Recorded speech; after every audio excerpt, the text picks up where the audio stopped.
Graça e paz, irmãos. Me alegro muito de estar aqui novamente. E olhando para todos vocês, estou pensando, será que todos vão chegar lá? Eu estou indo para lá daqui um pouco. E gostaria de dar a mão a cada um que está ouvindo a minha voz. Você crê realmente em Jesus? Ele é o mais importante indivíduo, mais importante pessoa da sua vida? Porque ele disse: quem ama mais mamãe, papai, esposa, filhos do que a mim, não é digno de mim. Eu estive ouvindo essa palavra esta manhã do Dr. Piper. Eu pensei, meus irmãos, será que nós seremos encontrados dignos de passar pela porta estreita que poucos encontram? Eu espero que sim. Ontem estivemos pensando sobre a grande esperança que a ressurreição de Cristo criou no coração do crente. E destina ele para a herança que não pode decompor-se, não apodrece, não murcha, não se macula, e que a pessoa está guardada pela graça de Deus. Portanto, se você é crente de verdade hoje, a minha esperança é que você esteja lá quando eu apertar a mão, dizer: graças a Deus você chegou. Vamos abrir a palavra de Deus para a nossa leitura desta noite, que é uma reflexão sobre a eternidade da igreja, a identidade da igreja e, pela graça de Deus, irmãos, sobre a missão da igreja. Queira ou não queiramos, todos nós somos envolvidos com a eclesia, com a igreja. E Pedro, que provavelmente ficou chocado com as palavras de Jesus: tu és Pedro, sobre esta pedra edificarei a minha igreja, e as forças de Hades não poderão de forma alguma destruí-la. Ela será de eterna duração. Abrem suas Bíblias em 1 de Pedro, capítulo 1. Eu quero começar a minha leitura em capítulo 1, versículo 17, e ler até capítulo 2 e versículo 10. Se os irmãos trouxeram sua Bíblia, querem acompanhar, eu estou lendo na Nova Versão Internacional, que nós tivemos o privilégio de fazer parte da comissão que preparou esta versão, e eu gosto. Vamos ler.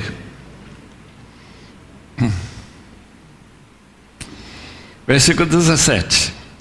Uma vez que vocês chamam pai aquele que julga imparcialmente as obras de cada um, porte-se com temor durante a jornada terrena de vocês. Pois vocês sabem que não foi por meio de coisas perecíveis como prata ou ouro que vocês foram redimidos da sua maneira vazia de viver, transmitida por seus antepassados, mas pelo precioso sangue de Cristo, como de um cordeiro sem mancha e sem defeito, conhecido antes da criação do mundo, revelado nesses últimos tempos em favor de vocês. Por meio dele, vocês creem em Deus, que o ressuscitou, de modo que a fé e a esperança de vocês estejam em Deus, ou estão em Deus. Agora que vocês purificaram a sua vida pela obediência à verdade, visando o amor fraternal e sincero, amem sinceramente uns aos outros e de todo o coração. Vocês foram regenerados, não de uma semente perecível, mas imperecível, por meio da palavra de Deus, viva e permanente, pois toda a humanidade é como a relva, e toda a sua glória como a flor da relva. A relva murcha e cai a sua flor, mas a palavra do Senhor permanece para sempre. Essa palavra que lhes foi anunciada. Portanto, livrem-se de toda maldade, de todo engano, hipocrisia, inveja, toda espécie de maledicência. Como crianças recém-nascidas, desejem de coração leite espiritual puro, para que por meio dele cresçam para a salvação, agora que provaram que o Senhor é bom. À medida que se aproximam dele, a pedra viva, rejeitada pelos homens, mas escolhida por Deus e preciosa para ele, vocês também estão sendo utilizados como pedras vivas na edificação de uma casa espiritual, para serem sacerdócio santo, oferecendo sacrifícios espirituais aceitáveis a Deus, por meio de Jesus Cristo, pois assim é dito na Escritura: eis que ponho em Sião uma pedra angular, escolhida e preciosa. Aquela que nele confia jamais será envergonhado. Portanto, para vocês, os que creem, esta pedra é preciosa, mas por os que não creem, a pedra que os consultores rejeitaram, tornou-se a pedra angular, pedra de tropeço, rocha que faz cair. Os que não creem tropeçam, porque desobedecem a mensagem, porque também foram destinados. Vocês, porém, são geração eleita, sacerdócio real, nação santa, povo exclusivo de Deus, para anunciar as grandezas daquele que o chamou das trevas para a sua maravilhosa luz.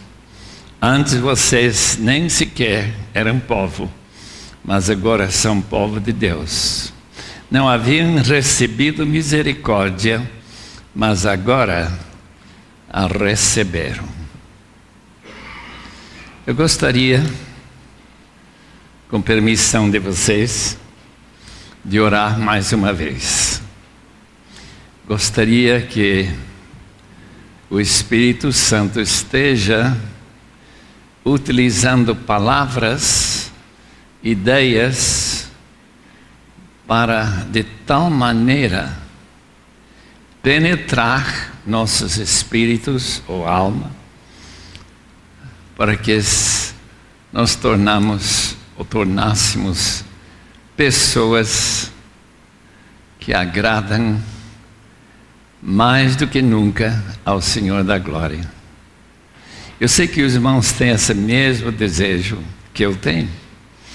Eu gostaria de orar para que esse texto e a meditação sobre ele possa levar-nos a sermos pessoas mais santificadas e mais prontos para obedecer ao nosso Deus e Pai. Ó Deus, nós não podemos te ver, não há nenhuma maneira de garantir que tu estás nos ouvindo, a não ser a nossa fé na tua palavra, que nos ensina que quando nós falamos direcionando nossos pensamentos para ti, que tu nos escutas e que tu nos respondes. É por isso que nós chegamos a ti, na esperança de que tua palavra nesta noite seja de grande valor para a nossa vida durante o resto desta semana, mês, ano e vida. Rogamos, Senhor, que ninguém seja omitido no dia final, na volta de nosso Senhor Jesus e a ressurreição dos mortos. Em nome de Jesus. Amém. A permanência da igreja se raciocina, se chega à conclusão que é uma doutrina totalmente bíblica. Por uma razão, a igreja é identificada com o Senhor Jesus. Quando Jesus purificava o templo em Jerusalém, capítulo 2 de João,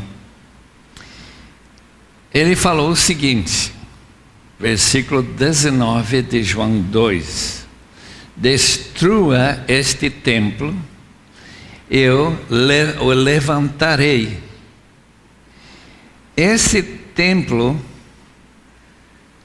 em 3 dias, foi levantado, isto é, a ressurreição de Jesus Cristo. Em capítulo 3 de 1 Coríntios, e neste mesmo texto de 1 de Pedro, capítulo 2, e versículo 4 e 5, nós estamos trabalhando, juntando como pedras vivas na construção daquele templo que foi ressuscitado na primeira Páscoa. O fato de nossa identidade com Jesus, que prometeu levantar esse templo em 3 dias, garante que este templo nunca mais será destruído. Ela tem uma permanência que chegará a nunca mais ser aniquilada, ou derrubada, ou desfeita. A diferença entre o templo de Jerusalém e o templo que Jesus tinha em mente quando ele falou que em 3 dias ele levantaria é óbvia. Isto é, que esse templo era composto do seu corpo. E seu corpo é composto através do Espírito de Cristo, de cada um dos milhões e milhões de crentes que estão espalhados pelo mundo inteiro. Nós somos o corpo de Cristo. Assim o apóstolo Paulo diz em 1 Coríntios 3,16. E que nós devemos ter todo cuidado em não contaminar a igreja, o corpo de Cristo, com maldade de qualquer tipo, como nós vemos no primeiro versículo do capítulo 2. A igreja, portanto, tem a qualidade de total permanência. As forças de Hades, de morte, forças satânicas, não poderão novamente destruir esse templo. Esse templo pode exteriormente, como na Igreja Católica, perder sua feição, seu relacionamento com Cristo, sua mudança de ter o Espírito Santo animando esse corpo, mas não pode destruí-la. E não há dúvida na minha mente que durante toda a idade das trevas houve crentes, houve membros desse corpo, de maneira que ela ficou são e salvo aos olhos de nosso Deus. O texto diz mais. O texto diz que a permanência da igreja depende do valor que Deus pagou para que a igreja existisse.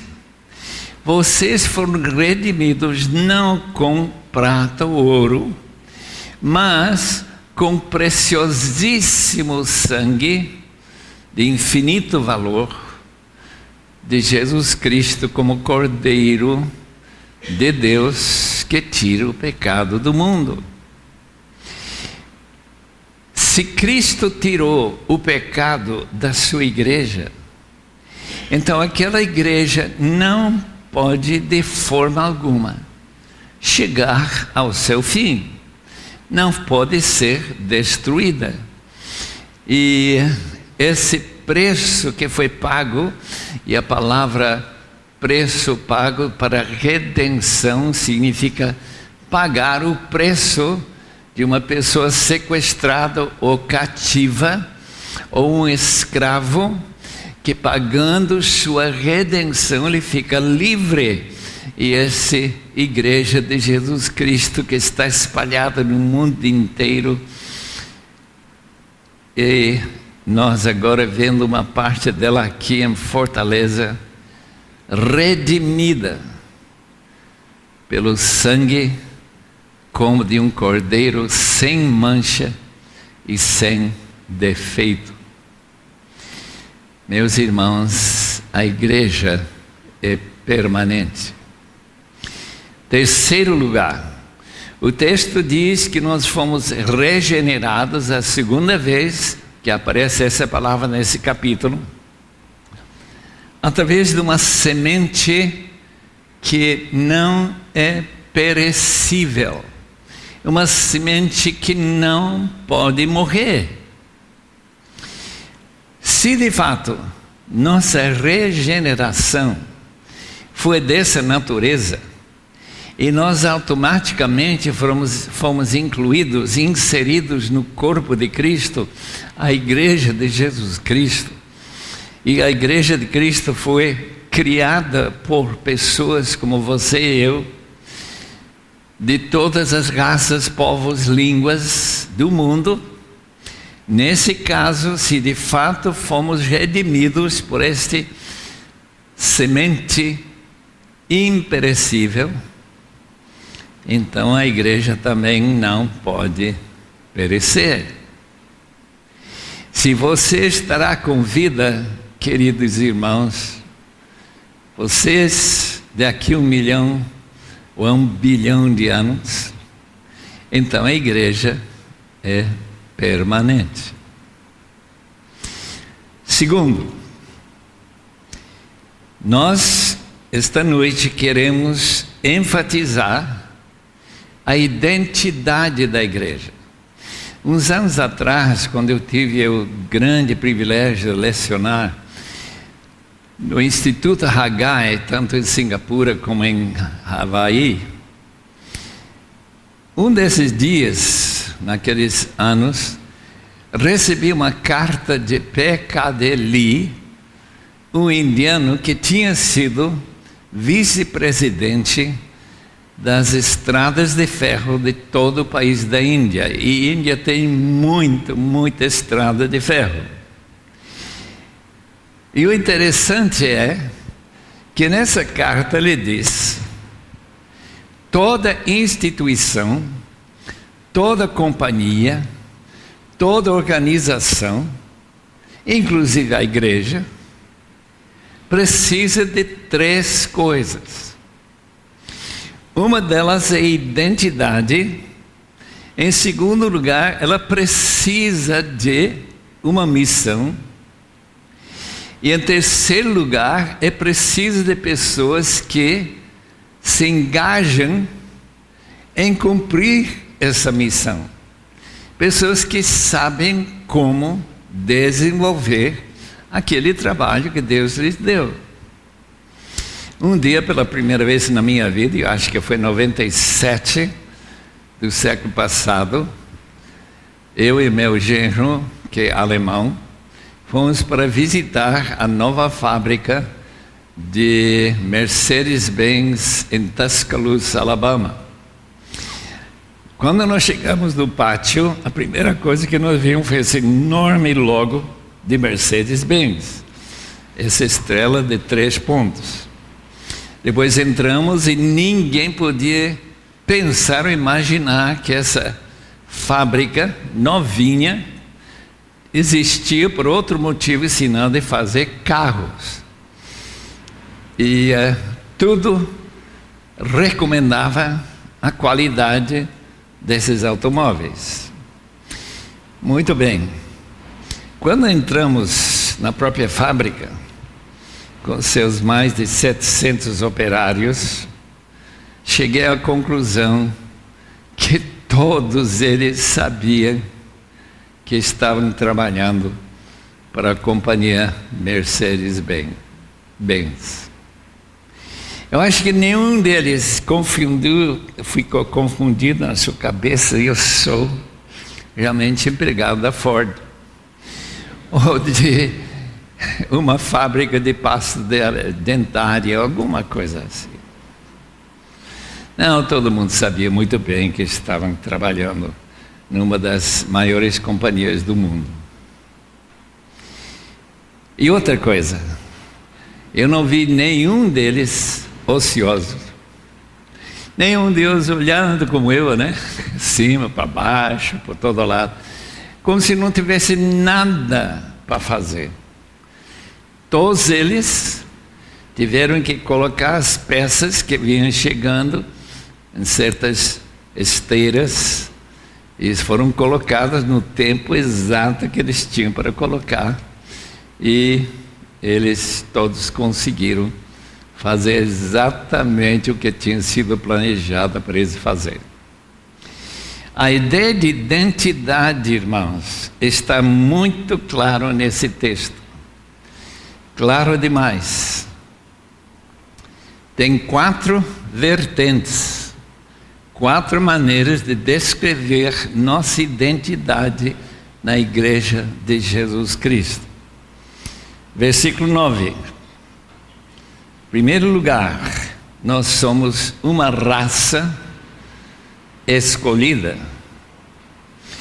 uma raça selecionada, uma raça que não é de víboras, como a raça que apareceu diante de João Batista, raça de víboras, mas uma raça escolhida por Deus para formar uma nova família que tem características menos adâmicas, menos pecaminosas, e uma raça que seja do Pai Celestial, do versículo 17 do primeiro capítulo. Nós fomos regenerados, ou como diz 1 de João, nascidos de Deus. Isto é, de uma maneira misteriosa que eu não sei muito bem explicar. Certamente um desses livros de teologia da Vida Nova vai ajudar os irmãos a entender como a igreja, composta de gente pecaminosa, é ao mesmo tempo uma raça nascida de Deus. Nós sabemos que nossa pecaminosidade vem de Adão e Eva, a desobediência, a inclinação egoísta que domina nossas vidas, essas qualidades negativas do primeiro versículo, de inveja, essa qualidade negativa de maledicência, dessa qualidade terrível, contrário à santidade que nós encontramos nessa palavra, toda maldade e todo engano toda hostilidade para com Deus, tudo isso agora tem no meio da mesma pessoa adâmica, ele faz parte de uma nova geração. Nascido de uma palavra imperecível, uma semente imperecível, que produz uma árvore, na palavra de Jesus, no Sermão do Monte, uma árvore boa, e que também produz fruto que glorifica e que honra ao dono e plantador dessa árvore. Eu sei que igrejas têm problemas e pecados.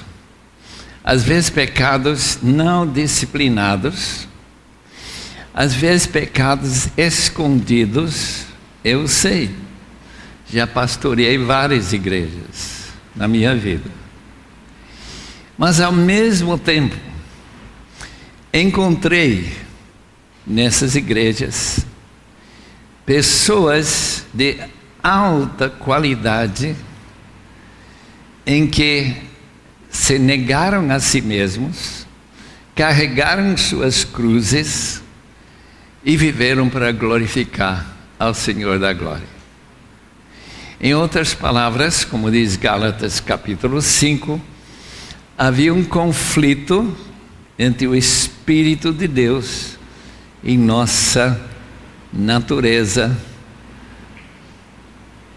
pecaminosa, nossa inclinação para servir a nós mesmos em vez de servir ao Senhor da glória. A identidade na igreja, então, foca, dá ênfase sobre essa qualidade que o Espírito Santo que habita em nós, todos que são nascidos de Deus e que fazem parte dessa geração seleta da parte de Deus, tem essa qualidade. A segunda descrição desta igreja, ou identidade dela, é sacerdócio real.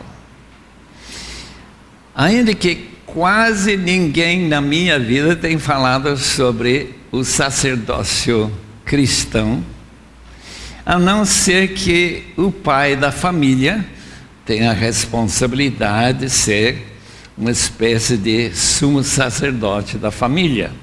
Mas esse texto generaliza o sacerdócio e torna todo crente deste auditório, seja feminina ou feminino, seja masculino, ou seja idoso, pessoa muito séria, ou uma pessoa que não impressiona pela sua seriedade. Todos que pertencem a Cristo são sacerdotes. E o sacerdócio cristão, descrito em capítulo 2, versículos 5 em particular, que falaremos daqui um pouco, está relacionado com o ministério sacerdotal, em que você utiliza seus dons, seus carismas para a glória de nosso Senhor e Pai Celeste. Terceiro, uma nação santa. A palavra nação é a palavra etnos, ou etnia, e já estamos muito acostumados a ouvir falar das etnias que tem no mundo, mais ou menos 12.000 contáveis e identificáveis de todas as tribos, povos, línguas e nações que têm sua própria cultura. Essa cultura descreve a qualidade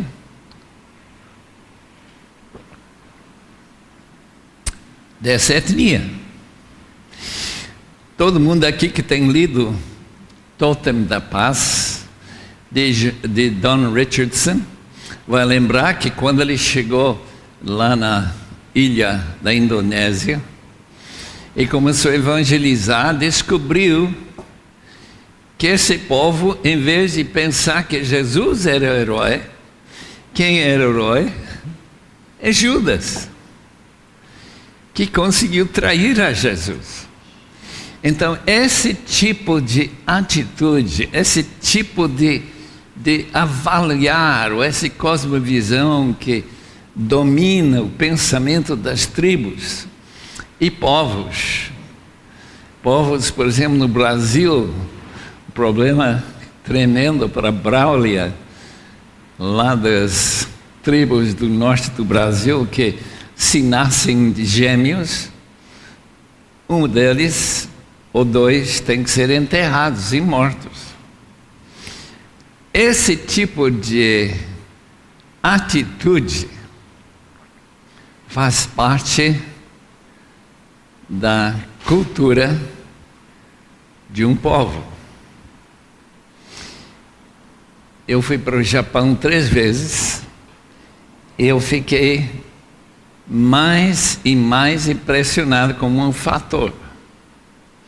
Enquanto na China estão se convertendo, desde a chegada dos comunistas, que deveriam dificultar a conversão, em 1949, de lá para cá, a China conta com quase em volta de 100 milhões de crentes. 20 mil novos crentes cada dia. A gente vai para o Japão, um país que parecem muito semelhante, podem até ler a escrita chinês ou japonês, podem ler um ou outro, mas que tem uma rejeição do Evangelho impressionante. Muitos brasileiros que trabalham lá estão mais abertos ao Evangelho japonês que vem do Brasil do que os próprios japoneses. E são pouquíssimas as igrejas que têm mais de 40 ou 50 pessoas, e ao todo o país talvez tenha menos de 1% de crentes.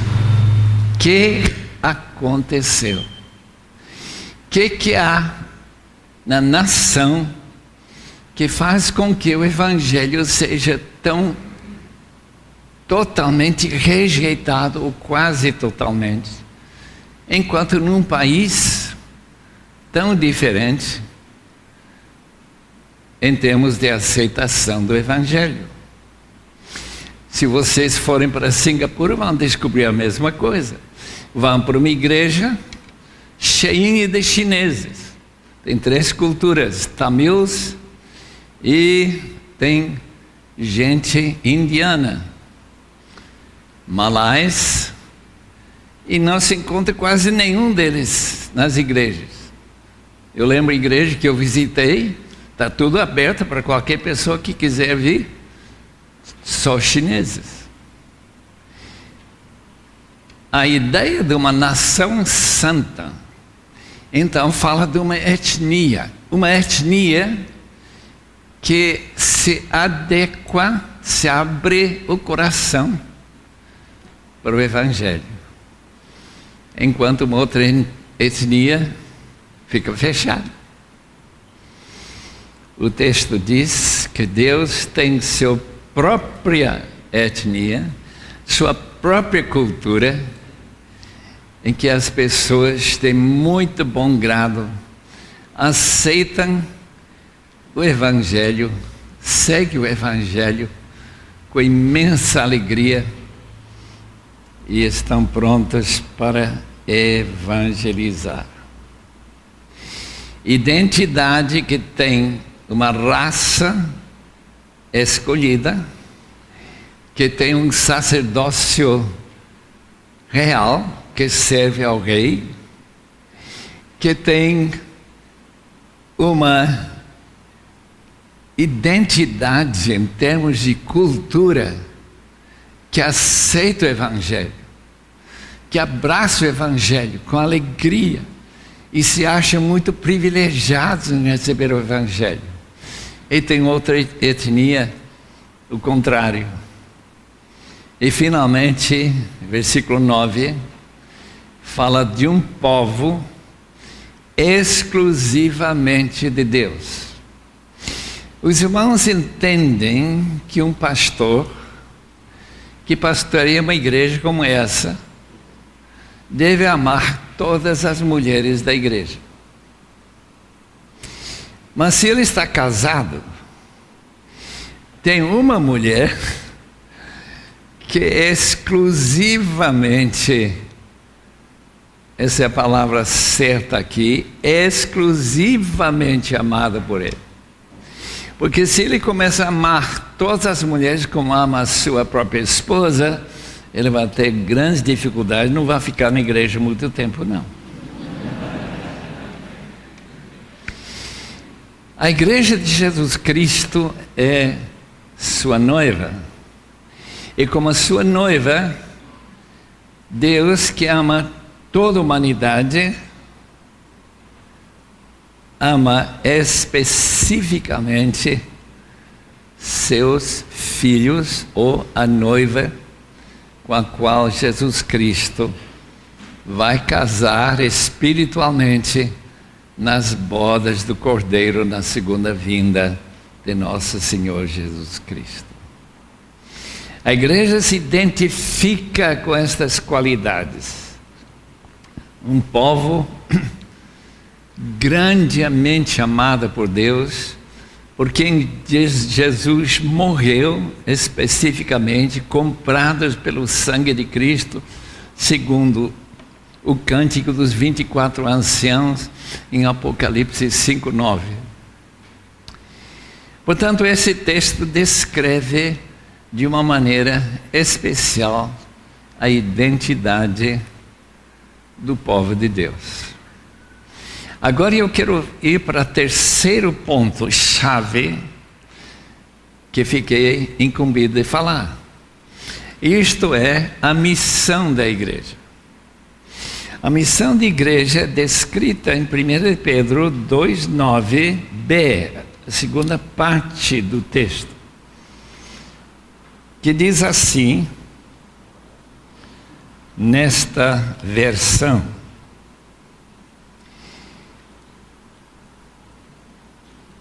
ele coloca a palavra para anunciar as grandezas daquele que o chamou das trevas para a sua maravilhosa luz. Isto é, as qualidades que nós temos de ser raça eleita, sacerdócio real, nação santa, povo exclusivo de Deus. Para essa razão de existir essa identidade, é para anunciar as grandezas daquele que o chamou das trevas para a sua maravilhosa luz. Grandezas, virtudes, excelências, qualidades excepcionais que Jesus Cristo tem em termos do seu amor, em termos do seu sacrifício lá na cruz, para que eu possa ser incluído entre os eleitos, sacerdócio, povo exclusivo de Deus. Irmãos, eu não tenho ideia como é que estão indo no anúncio de que Cristo é tremendamente valioso, precioso e de grande vantagem na sua vida. Cada vez que se encontra com uma pessoa que não conhece a Cristo, seu coração arde com o desejo de fazer que ele entenda que Jesus Cristo é infinitamente melhor do que a pessoa mais querida por esse não cristão. Essa pessoa que ele acha tremendo, maravilhoso, incomparável com o Senhor Jesus. Essa é nossa missão. Quando eu entrei naquela fábrica de Tuscaloosa, na Alabama, eu percebi que esse povo trabalhava como se eles entenderam. Para eles era importantíssimo trabalhar numa companhia que, segundo eles, fazia o melhor carro automóvel do mundo inteiro. Agora, segunda parte da nossa missão é chegarmos à pedra, versículo 4, a pedra viva angular. Eu vou ler de novo exatamente como diz nosso texto. À medida que se aproximam dele, a pedra viva, rejeitada pelos homens, mas escolhida por Deus e preciosa para Ele, também para nós, vocês também estão sendo utilizados como pedras vivas na edificação de uma casa, também chamado de templo espiritual, para serem sacerdócio santo, oferecendo sacrifícios espirituais aceitáveis a Deus por meio de Jesus Cristo, pois assim é dito nas Escrituras: eis que põe em Sião uma pedra angular, escolhida e preciosa, e aquele que nela confia jamais será envergonhada. Pedra pessoa de Cristo, mencionado em Salmo 118 e versículo 10, ou por aí, não tenho certeza que eu estou falando certo. Isso é maravilhoso, irmãos. Chegando para esta pedra, adorando esta pedra viva. Mas lembro que os muçulmanos, quando eles vão para Meca, tem uma pedra preta lá, que todo mundo, na sua gira, essa viagem que eles fazem, vai beijar aquela pedra. Só que aqui a pedra não é morta, a pedra é viva. E quando nós chegamos a Ele, com fé e adoração, nós também ganhamos vida pelo próprio contato com esta pedra viva especial. E não somente formamos pedras vivas, nós somos imediatamente colocados dentro da casa que Deus está construindo e ainda não terminou, porque ainda tem brasileiros para serem incluídos, tem pessoas que vivem em Uganda, Burundi, vivem também em Nigéria, vivem também na Rússia, Sibéria, não sei em que lados do mundo, e que têm que ser incluídas para que seja um prédio, uma casa digna do próprio Senhor Jesus. E daí Pedro, aparente, esquece que ele está falando sobre a construção de uma casa, e ele disse para ser um sacerdócio, sacrificando sacrifícios que agradam a Deus. Irmãos, a vida do cristão E às vezes, pensado biblicamente como a vida sacrificial.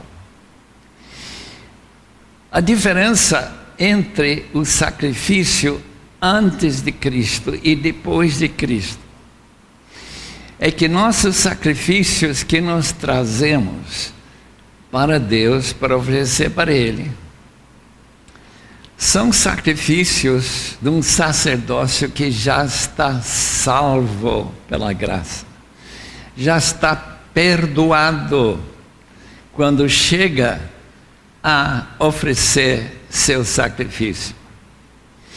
Nós sabemos disso quando nós começamos a procurar os textos que falam sobre sacrifícios neotestamentários. Primeiro, Romanos 12, versículo 1. Rogo, pois, pelas misericórdias de Deus, que vocês ofertam seus corpos como sacrifício vivo, santo e agradável a Deus, que é seu culto racional ou espiritual. Portanto, esta oferta sacrificial que o sacerdote oferece, em primeiro lugar, é sua própria pessoa.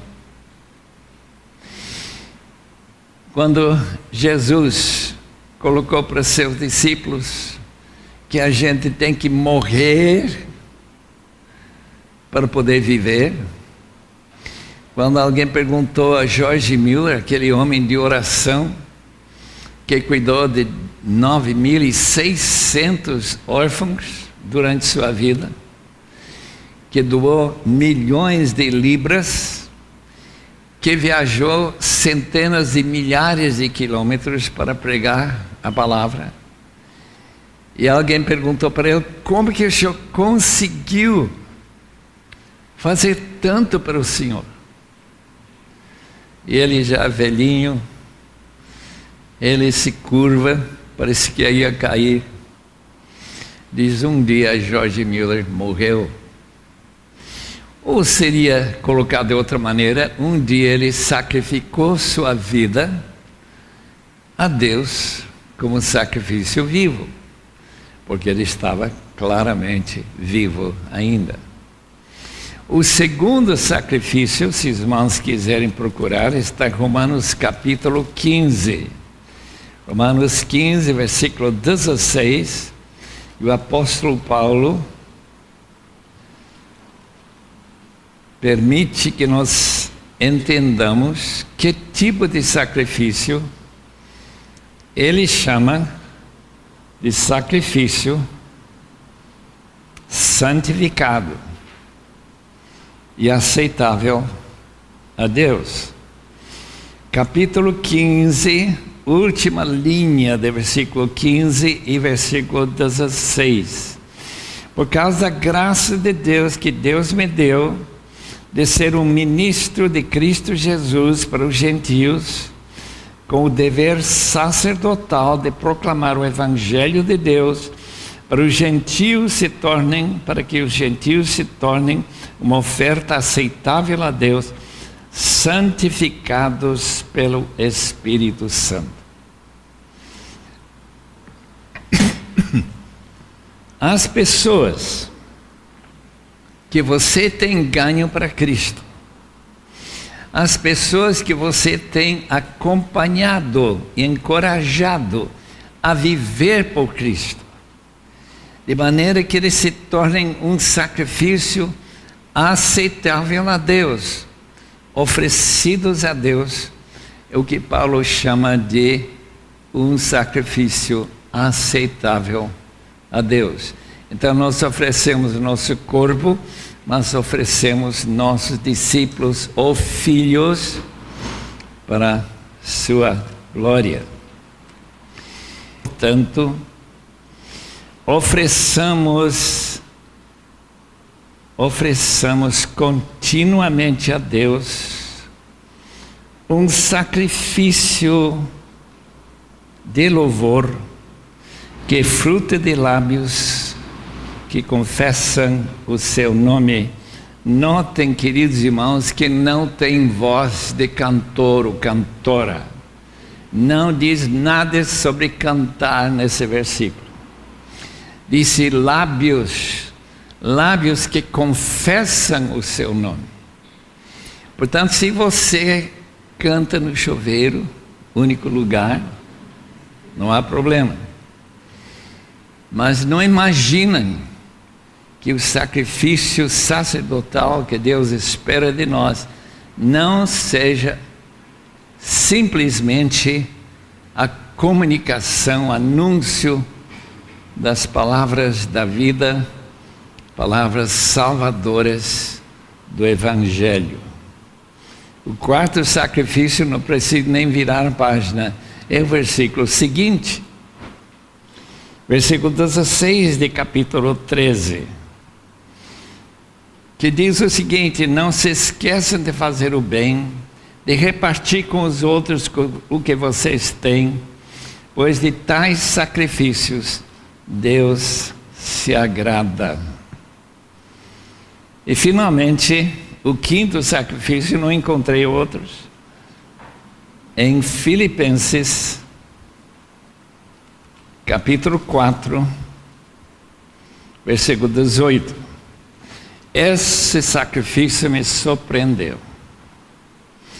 Paulo está na prisão, talvez em Roma, talvez em Éfeso, e ele diz o seguinte para os filipenses, sua amada igreja: recebi tudo, e o que tenho é mais que suficiente, estou amplamente suprido, agora que recebi de Epafrodito os donativos que vocês enviaram, são uma oferta de aroma suave, um sacrifício aceitável e agradável a Deus. O que nós temos, portanto, como sacerdotes universalmente, incluindo todo esse auditório e todos os crentes genuínos em Fortaleza e no Brasil, no mundo inteiro, estes sacerdotes têm uma grande missão: denunciar as grandezas, excelências de Jesus Cristo, através de sacrifícios sacerdotais que a gente oferece a Deus e para a sua glória eterna. Eu estou pronto para falar minhas últimas palavras, mas eu não queria deixar os irmãos sem ouvir a história do Gerardo, que para mim foi uma das mais claras descrições de um membro da igreja que agora está na glória. Gerardo foi um pastor cubano que foi preso nas idas de 1970. Na mesma prisão com ele estava Armando Valladares, poeta conhecido mundialmente, cubano. Ele escapou e os irmãos vão logo perceber que não foi o caso de nosso irmão Gerardo. Aqui está a descrição por este homem que não conheceu o Evangelho até conhecer Gerardo. Cada tarde, a pôr do sol, a voz estridente do irmão da fé, tal como nós chamávamos Gerardo, pregador protestante, ecoava pelos corredores, chamando os homens à oração e ao cântico de hinos. Para parar essas reuniões religiosas, os guardas entravam nas celas e nos espancaram, mas logo que eles foram embora, nós começamos a orar e cantar de novo. Acima do tumulto, a voz do irmão da fé cantava glória, glória, aleluia. Irmão da Fé estava lá na cabanha, na Isla de los Pinos. Ele era o seu mais comovente sermão. Ele sempre nos animava, chamando-nos para reuniões de oração, lavando as roupas dos enfermos, ajudando os homens a enfrentar a morte com força e serenidade. Acima de tudo, ele nos ensinava a não odiar. Todos seus sermões tinham esse teor. Quando os guardas bateram nele, os olhos do irmão da fé pareciam queimar, seus braços subiram para o céu, aparecendo como estivesse trazendo perdão para seus torturadores. E nós ouvimos ele dizer: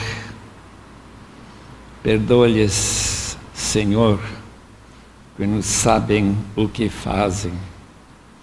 Ele conseguiu de alguma forma transmitir sua fé para nós, nas mais desesperadoras circunstâncias, até o dia em que ele foi assassinado em Boniato, em 1975, ainda perdoando seus torturadores, enquanto uma rajada de balas de metralhadora cortaram o seu peito. Um dia eu espero conhecer esse irmão Gerard. Vamos orar. Oh Deus, quero te agradecer nesta noite o privilégio de pertencer a uma organização que estará ainda em existência daqui a 1 milhão de anos. Eu quero te agradecer, oh Pai, a grandeza, a maravilhosa natureza da identidade que tu tens concedido a pecadores como nós. Eu quero te agradecer, Senhor, pela missão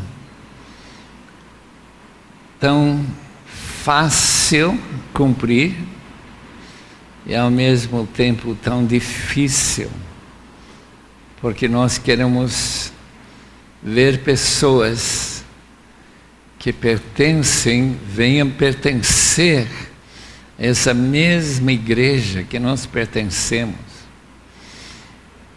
chegando até a pedra e se tornando pedras vivas, para que eles possam ser construídas neste maravilhoso templo de Deus.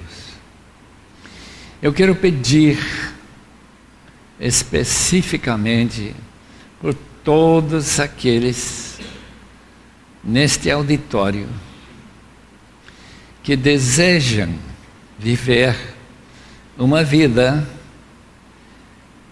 que é digna do Senhor Jesus.